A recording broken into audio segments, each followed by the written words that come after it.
Нәзік жандылар үшін бүгінде бала күтіміне байланысты демалыс ойдағы ісіңді бастауға жаңа мүмкіндік ашуға сеп болды.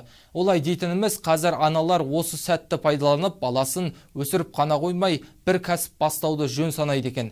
Сөзімізге дәлел Қордай ауданының тұрғыны Раушан Жұмабаева 27 жасар жас ана жақында аудан орталығынан кофейня ашты.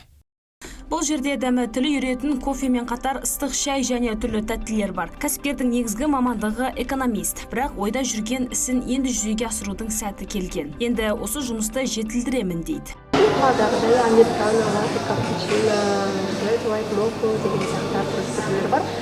Және де шай қосылған шай бар. Болашақта жаңағы молочный коктейль, смузи деген сияқтылар қосылады. Ал мемева қосылған жоқ. Алғашқы ой баласымен үйде отырғанда келген. Сонда жұмыстан толық шығып кеткенін ескеріп жұмыссыз ретінде тіркелді. Уақыт өте оқыды, ерекше бастамасы үшін қайтарымсыз несие алды. Бұл тұста оған құрбылары да көмектескен. Қазіргі керек нәрсені ашты деген деп ойлаймын. Міндетті түрде ол адамдар, жаңа қонақтар қанша келіп жатыр, қолдап жатыр, осы істің алдыға басып кететіне мәліксі еміз, солай болады деп ойлаймын. Сізде Қайтарымсыз несие ерекше бизнес бастамаларға беріледі. Раушан бүгінде жаңашылдық иесі жастар екенін айтып, өз қатарластарынан қорықпай кәсіп бастауға шақыруда. Ардана Жарылқасын, Елдар Түстікбай, Аймақ.